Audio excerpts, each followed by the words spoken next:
Through this video, I'm going to record section 68, that is power of company to purchase its own securities.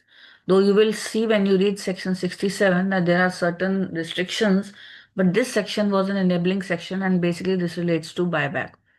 So basically इसमें पहला तो यही line बहुत important है, not with standing anything contained in this act. Because मैंने आपको बताया इससे पहले वाला सेक्शन ही कुछ रिस्ट्रिक्शन लेके बैठा है, बट ये सेक्शन कहता है कि एक्ट में चाहे कुछ भी लिखा हो, हम अगर सब सेक्शन 2 को फॉलो कर रहे हैं तो कंपनी जो है अपने शेयर्स या फिर स्पेसिफाइड सिक्योरिटीज भी परचेज कर सकती है, बायबैक कर सकती है अपने फ्री रिजर्व में से, सिक्योरिटी प्रीमियम में से, या फिर proceeds of the issue of any shares और अदर स्पेसिफाइड सिक्योरिटीज। यानी आपने कोई शेयर इशू निकाला है, उसके पैसे आए हैं, या कोई सिक्योरिटीज इशू करी है, उसके पैसे आए हैं, तो उस पैसे से भी आप बायबैक कर सकते हैं। लेकिन जो बायबैक होगा वो किसी भी तरह के शेयर्स का, स्पेसिफाइड सिक्योरिटीज का, वो उसी के जैसे अर्लियर इशूज के पैसे से नहीं होगा। So provided that no buyback of any kind of shares और other specified securities shall be made out of the proceeds of an earlier issue of the same kind of shares or the same kind of other specified securities. Now, no company shall purchase its own shares or other specified securities unless number one, buyback is authorise by articles. तो सबसे पहले हम buyback के लिए authorisation check करेंगे कि क्या articles में है, नहीं तो पहले उसको अमेंड करना पड़ेगा। उसके बाद आपको बायबैक के लिए एक स्पेशल रेजोल्यूशन पास कराना है जनरल मीटिंग में, बायबैक को ऑथराइज करते हुए। हाउएवर, अगर 10% of total paid up capital and free reserves या उससे कम का बायबैक है, paid up capital plus free reserves का 10% या उससे कम का बायबैक है, तो आपको ऐसा की जरूरत नहीं है। प्रोवाइडेड उसमें भी आपने जो है बोर्ड का एक रेजोल्यूशन जो कि उन्होंने अपनी मीटिंग में पास करा हो, उसको ऑथराइज करा लिया है, यानी 10% या उससे नीचे है तो आपको बोर्ड रेजोल्यूशन चाहिए, pass at a board meeting, no need of special resolution. And ये बी के दो प्रोवाइजोस थे। सी पॉइंट क्या कह रहा है, अगर बायबैक 25% और less of the aggregate of paid up capital and free reserves है, then only it is in order. यानी जो आपका टोटल बायबैक है वो कभी भी आपके पेड अप शेयर कैपिटल और फ्री रिजर्व्स के 25% से ऊपर नहीं जाएगा, पहली बात। 10% paid up capital free reserve से कम है या उतने के है, बराबर है, तो आप बोर्ड रेजोल्यूशन से काम चला सकते हैं, अदरवाइज आपको एसआर पास कराना है और आपका बायबैक जो है ऑथराइज्ड बाय आर्टिकल्स होगा। इन respect of buyback of equity shares in any financial year, ध्यान दीजिएगा अगर एक फाइनेंशियल ईयर की बात हो रही है तो ये जो हम 25% की बात कर रहे हैं, it shall be consumed with respect to paid up capital in that financial year. यहाँ पर फ्री रिजर्व्स नहीं है, तो अगर एक साल में बायबैक करना है तो वो 25% से ऊपर नहीं जाएगा इक्विटी शेयर्स में। So in respect of buyback of equity share, यानी अगर आप इक्विटी शेयर्स का बायबैक कर रहे हो तो reference to 25% in this clause, ये जो क्लॉज आप देख रहे हैं ना, बायबैक इन 25%, तो यहाँ पर वो कह रहा है it shall be consumed in with respect to paid up capital in that financial year. तो हम इस फाइनेंशियल ईयर की पेड अप कैपिटल को लेंगे। Ratio of the aggregate of secured and unsecured debts owed by the company after buyback is not more than twice the paid up capital and free reserves।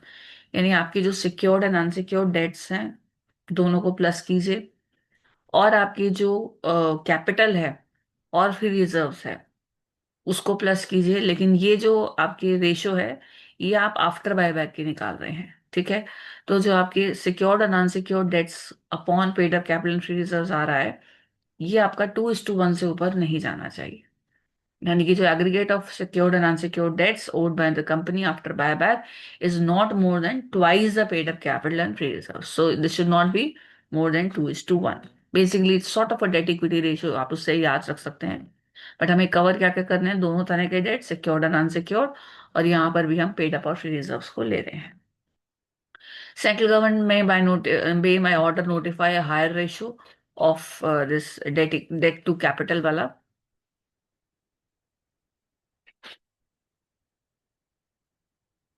यहाँ पर आप देखेंगे कि CG ने notify करा है कि debt to capital free reserve ratio shall be 6:1 for government companies with in the meaning of section 2 subsection 45 which carry on NBFC activities और housing finance activity.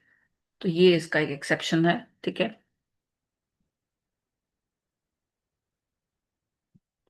Coming to the next point, all the shares or other specified securities for the buyback are fully paid up।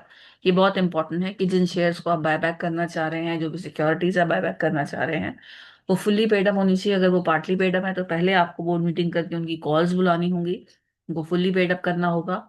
उसके बाद ही आप buyback के लिए proceed कर सकते हैं। Buyback of share जो कि लिस्टेड है किसी रिकॉग्नाइज्ड स्टॉक एक्सचेंज में, उनको सेबी के रूल्स को कंप्लाई करना है। एंड जो नॉर्मल कंपनीज हैं, that mean those who are other than listed companies, they have to comply with the rules which will immediately do after this. No offer of buyback under this section shall be made within a period of 1 year reckoned from the date of closure of the preceding offer of buyback.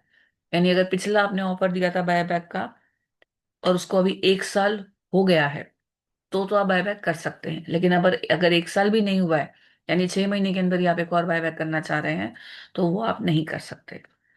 Notice of the meeting at which the SR is supposed to be passed shall be accompanied by an explanatory statement. तो buyback के लिए हमने ऊपर पढ़ा था एक special resolution चाहिए।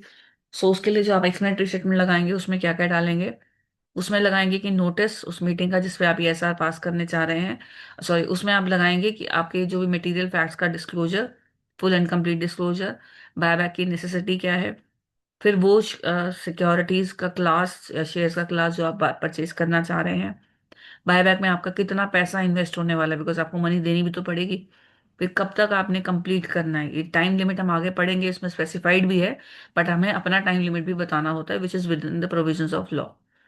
जैसे आप देख रहे हैं यहाँ पर, हर बायबैक को हमें 1 ईयर के अंदर कंप्लीट करना होता है from the date of passing और एसआर, और एज द केस में भी the resolution passed by the board. तो 1 ईयर के अंदर ही हमारा कंप्लीट होना चाहिए। ऐसे हम यहाँ पर टाइम बताएंगे, लेट से हमें लग रहा है कि 6 मंथ्स में हो जाएगा, 7 मंथ्स में, so will mention that. Buyback आप एग्जिस्टिंग शेयर होल्डर से और सिक्योरिटी होल्डर से कर सकते हो ऑन प्रोपोर्शनेट बेसिस, कि भाई जिस जिसके पास 100 है उनमें हर 100 के लिए हम 5 बायबैक कर रहे हैं, या हर 1000 के लिए 5 बायबैक कर रहे हैं। आप ओपन मार्केट में भी ऑफर निकाल सकते हैं। तीसरा, by purchasing the securities issue to employees. तो अगर आपने मान लीजिए एम्प्लॉइज स्टॉक ऑप्शन में शेयर्स बेचे हुए थे एम्प्लॉइज को, तो वो भी आप वापस से परचेज कर सकते हैं। जब कंपनी को बायबैक करना होगा तो बिफोर मेकिंग द बायबैक उसको रजिस्ट्रार और सेबी के पास एक डिक्लेरेशन ऑफ सॉल्वेंसी फाइल करना होगा bye at least 2 directors of the company. यानी बायबैक प्रोसीड करने से पहले वो डिक्लेरेशन ऑफ सॉल्वेंसी फाइल करेंगे, जिनको कम से कम 2 डायरेक्टर साइन करेंगे, और अगर कोई एमडी है तो वो भी साइन करेंगे।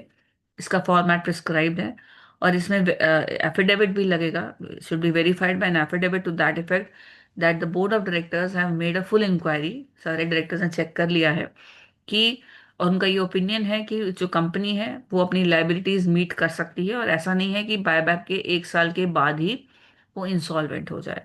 सो it will not be rendered insolvent with in a period of 1 year from the date of declaration adopted by the board. तो आज अगर हम डिक्लेरेशन दे रहे हैं तो ऐसा नहीं है कि 1 साल के अंदर ही हमारी कंपनी आज के 1 साल के अंदर इंसॉल्वेंट हो जाएगी। आपको ये डिक्लेरेशन सेबी के साथ भी फाइल करनी है अगर आपके शेयर्स लिस्टेड हैं स्टॉक एक्सचेंज में। जब कंपनी अपने शेयर्स बायबैक करती है तो वो उनको फिजिकली डिस्ट्रॉय करेगी अगर वो फिजिकल फॉर्म में, या अदरवाइज एक्सटिंग्विश करेगी। और ये काम उनको 7 दिन के अंदर करना होता है from the last date of completion of buyback. Time limits in this section are very important, and the limits which we saw earlier 25%, 10%, वो सारी इसमें बहुत इंपॉर्टेंट है। ऑफ कोर्स क्या करना है वो तो इंपॉर्टेंट है ही है। Everything is important in this section basically. Now, when a company completes its buyback, it shall not make a further issue of the same kind of shares or securities, including allotment of new shares under 62(1)(a और other specified securities with in a period of 6 months. तो जब आपने buyback कर दिया है तो आप जो है नया इशू नहीं लेके आएंगे उसी तरह की सिक्योरिटीज का, और ना ही 62 में हमने देखा था फर्दर इशू वाला सेक्शन था, तो आप ऐसा कोई फर्दर इशू भी नहीं करेंगे 6 महीने के अंदर।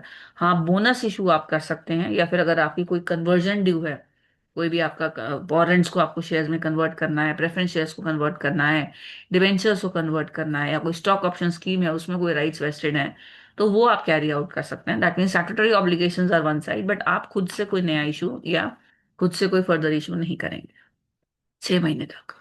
और 6 महीने from which date, that is also very important, ठीक है। सो 6 महीना कंपनी कंप्लीट सा बायबैक देखिएगा। Now, when a company buys back its shares or other specified securities, उसको एक रजिस्टर भी मेंटेन करना है इस सेक्शन के अंदर। जब उसने बायबैक करा है तो उसको वो सिक्योरिटीज उसने खरीदी हैं उसके लिए उन्होंने कितनी कंसिडरेशन पे करी है, कौन सी डेट को उन्होंने सारे शेयर्स कैंसिल करे हैं, कब वो एक्सटिंग्विश करे हैं, फिजिकली डिस्ट्रॉय करे हैं, और कुछ पर्टिकुलर जो कि हमारे रूल्स में मेंशन है वो भी मेंशन करने हैं। After completion of buyback company को रजिस्ट्रार के पास और सभी के पास एक रिटर्न फाइल करना होगा, और ये जो रिटर्न है बायबैक से रिलेटेड होगा, और ये 30 days of completion of buyback में होगा। इसका भी फॉर्मेट प्रिस्क्राइब्ड है। सेबी के पास आपको ये रिटर्न फाइल लेने की जरूरत नहीं है अगर आपके शेयर लिस्टेड नहीं है। इस सेक्शन के किसी भी प्रोविजन के लिए अगर आप कोई डिफॉल्ट करते हैं या सेबी के कोई रेगुलेशन को भी आप डिफॉल्ट करते हैं, वेरी इंपॉर्टेंट, सेक्शन या फिर सेबी रेगुलेशन दोनों की पेनल्टी यहाँ पर है, तो वहां तो होगी ही, यहाँ पर भी है। Company shall be punishable with fine which shall not be less than 1 lakh rupees but which में एक्सटेंड टू 3 लाख रुपीज। तो आपके ऊपर फाइन लग सकता है कम से कम 1 लाख का, एक्सटेंडेड 3 लाख रुपीज का। और हर ऑफिसर ऑफ द कंपनी जो कि डिफॉल्ट है उसके ऊपर पनिशमेंट हो सकती है फाइन की, not less than 1 but which में extend to 3 lakh. Specified securities ESOP वही होते हैं जो गवर्नमेंट नोटिफाई करती है from time to time. And free reserve, this is very important, सिर्फ इस सेक्शन में आपके फ्री रिजर्व का मतलब सिक्योरिटीज प्रीमियम भी है, यानी हमने ऊपर जितने भी फ्री रिजर्व पढ़े थे उन सब में अगर न्यूमेरिकल भी आता है तो आपको सिक्योरिटी प्रीमियम को ऐड करना होगा to come at the value of free reserve.